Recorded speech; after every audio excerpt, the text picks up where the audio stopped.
కామారెడ్డి జిల్లా రామరెడ్డి మండలం గోకుల్ తాండా 2లో ఎవరిని బహిష్కరించలేదని గ్రామానికి చెందిన మాజీ ప్రజాప్రతినిధులు గ్రామస్తులు స్పష్టం చేశారు. త్రాగునీటి బోర్లకు వెళ్లే దారిని కొందరు అడ్డుకుంటున్నారని, దానిపై సోషల్ మీడియాలో తప్పుడు ప్రచారం చేయడం సరికాదన్నారు. తీజ్ పండుగను ప్రతి ఏడాది సాంప్రదాయబద్ధంగా నిర్వహిస్తున్నామని తెలిపారు.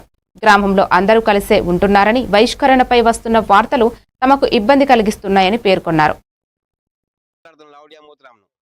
ఇష్యూ ఎందుకంటే మా వాళ్ళు సాయిరామ్ గాని, బాబ్యా గాని, బాల్సింగ్ గాని, తారా మన రెడ్డి వీళ్ళు మన అలా కొడుకు కానిస్టేబుల్ ఉన్నదానికి లేదానికి అంత రచ్చ చేసుడు కరెక్ట్ కాదు. ఇది ఇప్పుడు ఇది మినిమం 35 years బోర్ వేసినాం. అప్పుడు చిన్నగా ఉన్నారు ఈ పిల్లలు. ఇవాళ ఏదో మేము చేసినాం నువ్వు చేసినాం కాదు. తండా వాళ్ళేమో నిన్నమన్నా లేచి రాలేరు. 35 ఏళ్ల కింద వేసిన బోర్ అప్పుడు ఫారెస్ట్ ల్యాండ్ ఉండే. మినిమం ఈ బోర్ నుంచి 300 మీటర్లు అవతల ఉండేది వాళ్ళ ఒడ్డు. కొట్టిన విషయం తండా అందరికీ తెలుసు.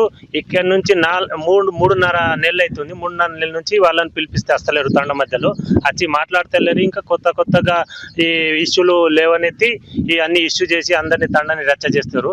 దయచేసి మీడియా మిత్రులకు తెలియజేయనేది ఏమనగా, ఎందుకంటే వాస్తవాలు తెలుసుకొని ఈ వాస్తవం ఏంటిదో తెలుసుకొని గోకుల్ తండాలో 1, 2లో గ్రామ పంచాయతీ నుంచి శాంక్షన్ అయిన బోర్ను ఫారెస్ట్లో ఒక 35 సంవత్సరాల క్రితం వేసిన బోర్ అది.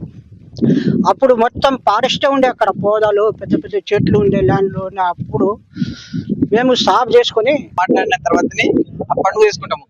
దాని తర్వాత పెద్దమ్మ దగ్గర అది కూడా మాట్లాడిన తర్వాతనే పెద్దమ్మ దగ్గర ఏట వస్తాము, పండుగ చేసుకుంటాము. దాని తర్వాత 15 రోజుల ముందు మేము తీసి పండుగ ప్రోగ్రామ్ పెట్టుకుంటాము. ఎందుకంటే ఆ బుట్ట